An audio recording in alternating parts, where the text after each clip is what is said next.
a funeral service, a hand held by a stranger, and a single slap that left everyone in the room frozen in shock.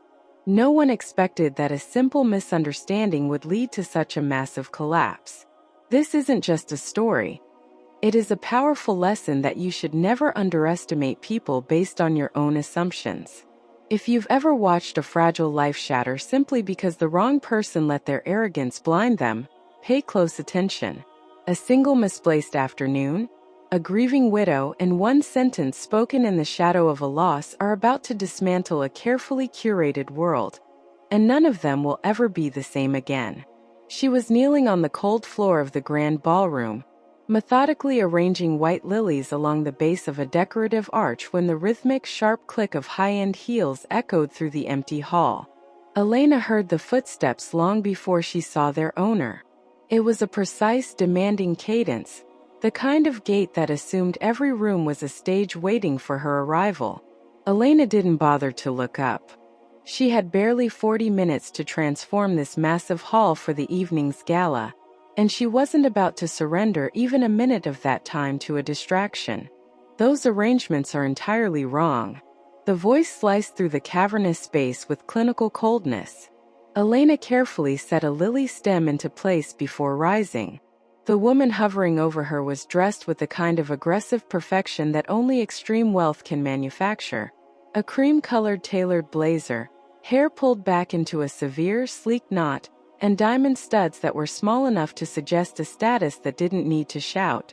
She stared at the arch with the weary annoyance of someone born to manage the shortcomings of others. You need to move those to the far left. They shouldn't be centered. Elena stood slowly, peeling off her protective work gloves finger by finger. They are centered because that is where they belong, she replied calmly. The woman's eyes narrowed as if she had just heard a foreign language she refused to understand. I don't think you grasp your position here, she said, her tone dripping with condescension. Just fix them. Elena held her gaze for a long, silent moment. No. A ripple of genuine shock crossed the woman's face, quickly replaced by a sharp, jagged irritation. Then summon your supervisor.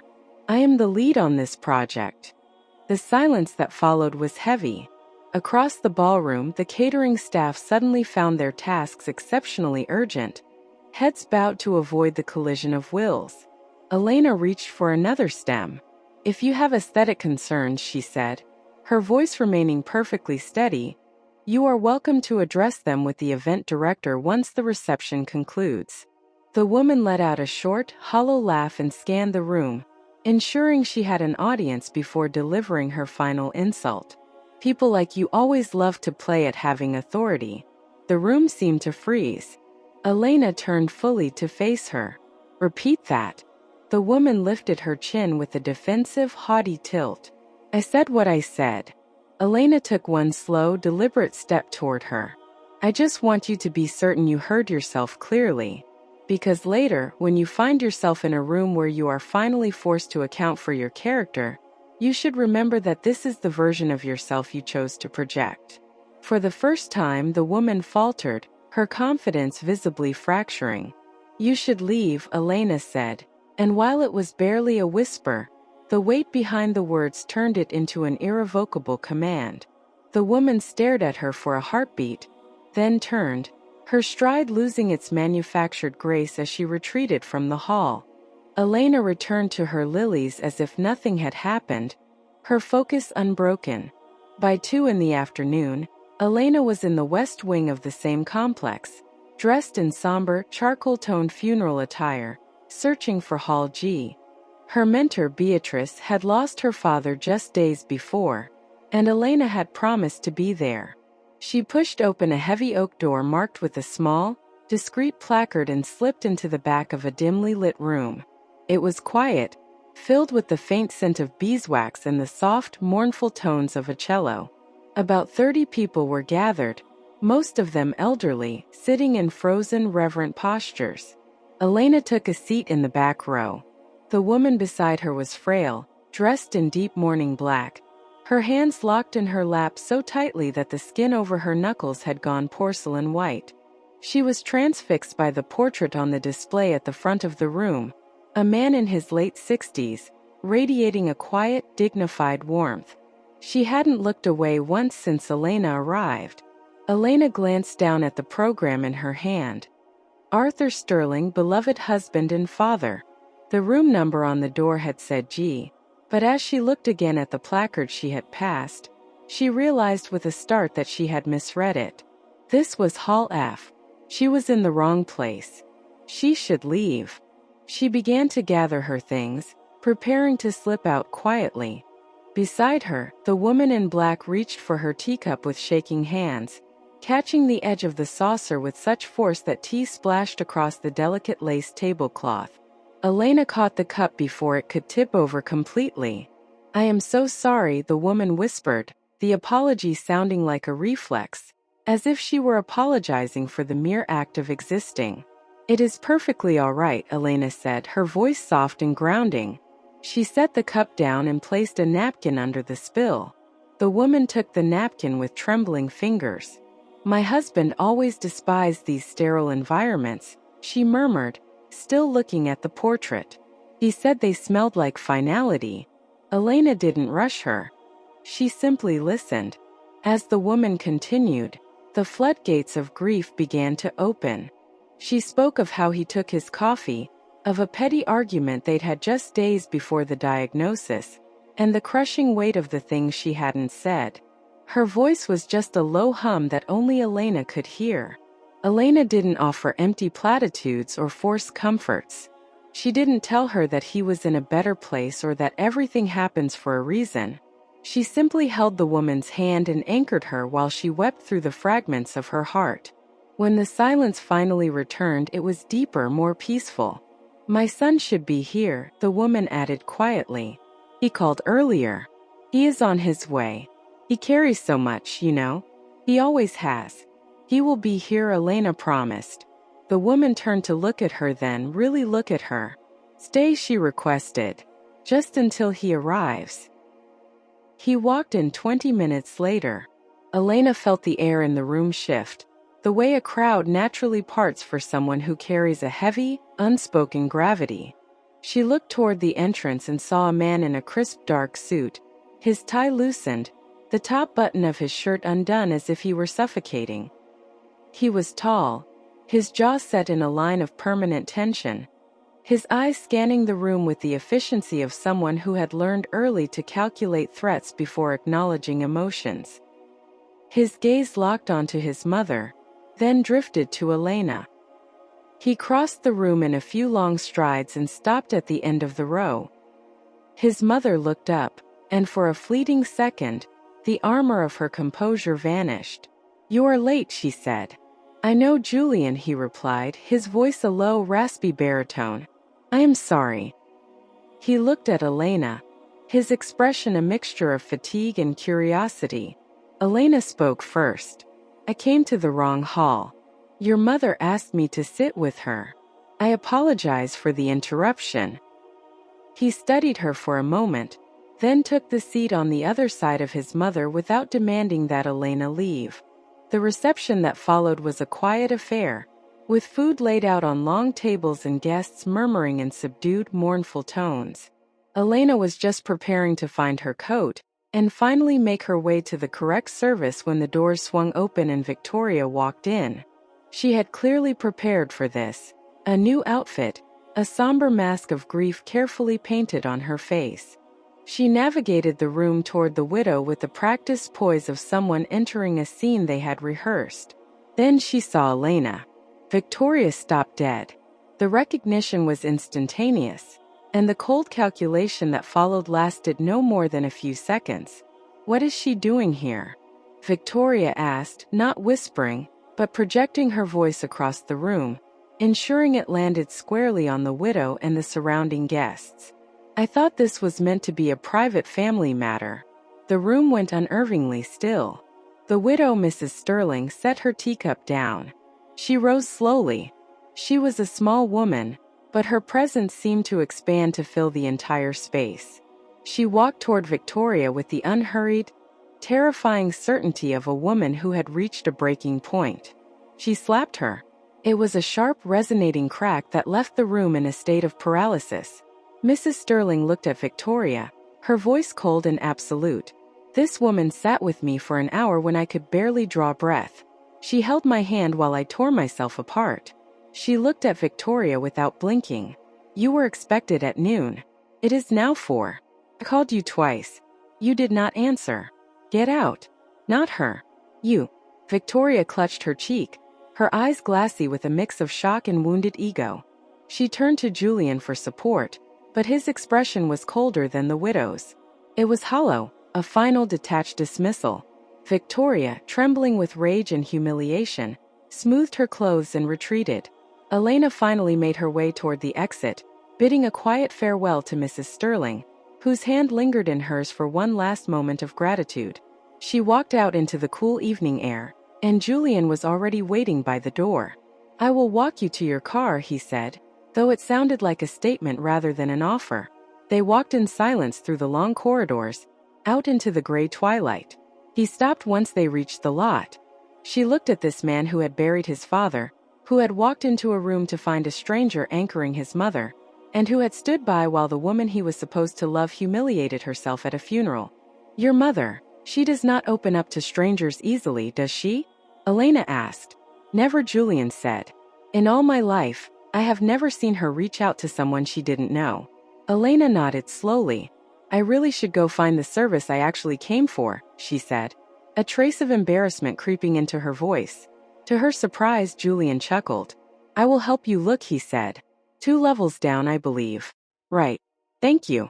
The service for Beatrice's father was nearly over, but Beatrice hugged her tightly nonetheless. When Elena returned to the parking lot, Julian was still there. She stopped, surprised. You waited. Apparently, he replied. A ghost of a smile touched Elena's lips. I am sorry about your father, she said, before sliding into her car and driving away. That evening, Victoria was in Julian's apartment before he arrived, using her key. She was perched on his kitchen counter, eyes red, posture curated for maximum impact. She humiliated me in front of everyone, Victoria cried. Your mother. Julian set his keys down, his face a mask of exhaustion. My mother did exactly what was necessary. And I am not going to discuss this, Julian. I am going to tell you something you need to hear, he said, his voice terrifyingly calm. He looked at her. This morning. The funeral. The woman you tried to tear down? She is someone with more character in her little finger than you have in your entire life. And you stood there and chose to act that way. Victoria's expression hardened. She was just staff, she spat. Julian took a step closer, his voice dropping to a dangerous level. Do you know what I asked of you today? Just one thing. Be there. Be with my mother before the service began, while it was still hard. I asked you for that one thing. He let the silence hang in the air. Where were you at noon, Victoria? She looked away, unable to answer. He didn't wait for her to try. He walked to his room and shut the door, leaving her alone in the quiet apartment. Elena was in her studio the next morning before the sun was fully up. She was busy reorganizing her inventory, keeping her hands moving to keep her mind focused, when her assistant, Maya, arrived with coffee. The day moved forward with the usual professional rhythm: client consultations, complex floral orders, and the quiet satisfaction of a business she had built from nothing 6 years ago. She didn't dwell on the events of the previous day. She had learned long ago not to carry baggage that wasn't hers. She thought of Mrs. Sterling only briefly, hoping the woman had finally found some rest. 3 weeks slipped by. Victoria made a mistake. Not a careless lapse, but a deliberate gamble that she assumed was hidden well enough. There was a man. Someone operating on the periphery of Julian's business circle, dangerous and influential. She had been seeing him for months, keeping it cloaked in the shadows, but she had grown overconfident. She chose the wrong restaurant, the wrong side of the city, and was spotted by someone who owed Julian a loyalty Victoria hadn't calculated. The evidence was on Julian's desk by Thursday morning. He read it once. He made the call. Victoria answered on the second ring, her voice hopeful, like a question. He told her it was over. She began to offer a rehearsed explanation. He told her there was nothing to discuss. She began to sob. He simply said he hoped she found what she was looking for and hung up. Julian encountered Elena again on a Tuesday.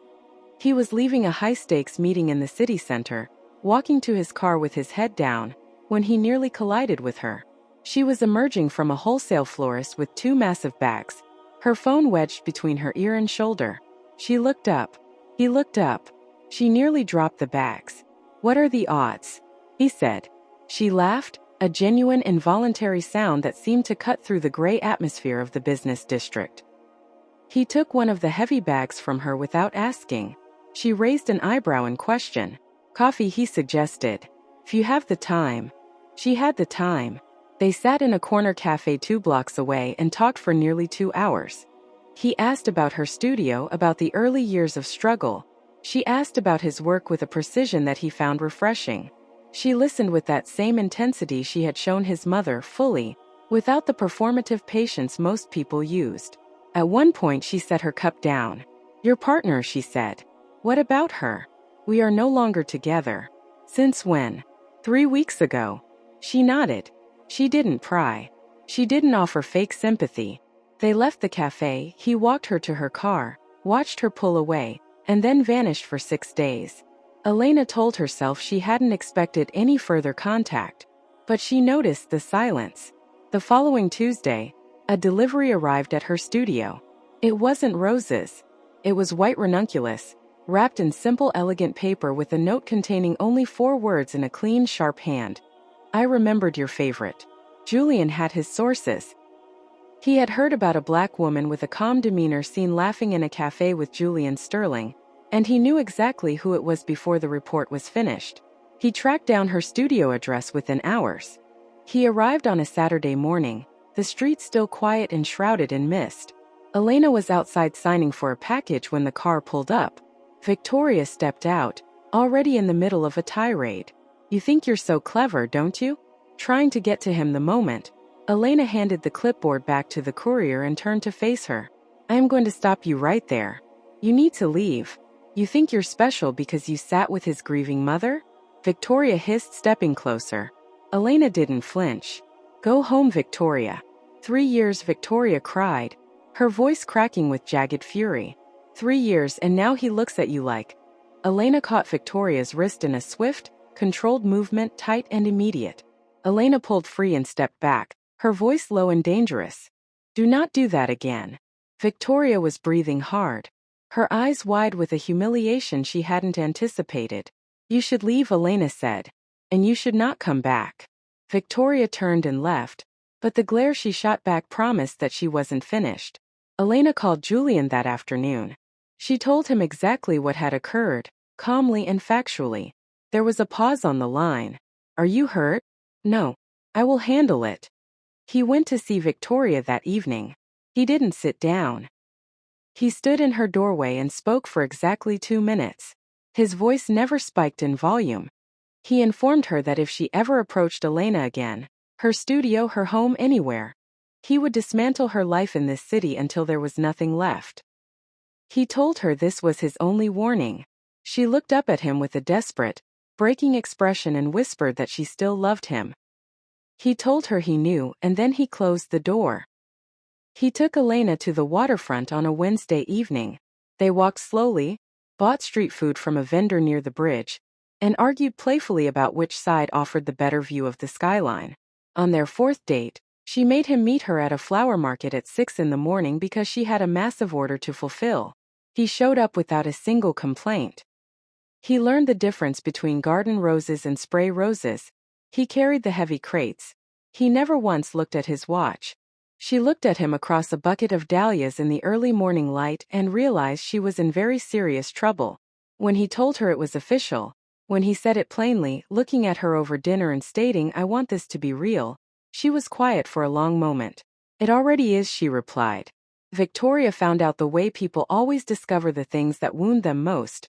Through a photograph never meant to be seen. It was a candid shot from a business gala, reposted on social media, Elena and Julian in the background, his hand resting at the small of her back, neither of them looking at the camera because they were too focused on each other. She showed up at his building, crying before she even reached the lobby desk, screaming his name into the intercom. Julian listened for a moment, then he called security. Please escort her out. She is not to be permitted upstairs. If she returns, call the police." He stood in his kitchen, listening to her fading pleas, and felt absolutely nothing. "My mother wants to meet you properly," Julian said a few weeks later. Sunday. Family dinner. Elena looked up from a sketch of a bridal arrangement. "How many people?" "8, maybe 10.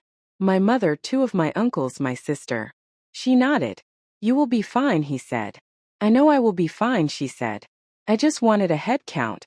She wore a deep wine-colored dress and arrived 6 minutes early. Julian opened the door, his eyes lingering on her for a moment longer than necessary. The apartment was filled with warmth and the scent of ginger, soy, and low melodic conversation. Mrs. Sterling emerged from the kitchen before they even reached the dining room. She stopped dead when she saw Elena. Then she walked across the space and pulled Elena into a hug. Not a polite social embrace, but a real grounding one. "I told him," Mrs. Sterling murmured against her shoulder. "I told him." Julian caught Elena's eye over his mother's shoulder, and for the first time, she saw a raw, unfiltered wonder on his face. The dinner was loud in the way a family is when there is enough genuine joy in the room to make noise feel like safety. His sister teased him mercilessly, and his mother kept piling food onto Elena's plate. It was the uncle, however, who went silent. He was the oldest at the table, a man in his 70s with silver hair and a stillness that suggested he had weathered every storm life could throw at him. He had been watching Elena since she arrived with a look she couldn't interpret. Now he set his chopsticks down.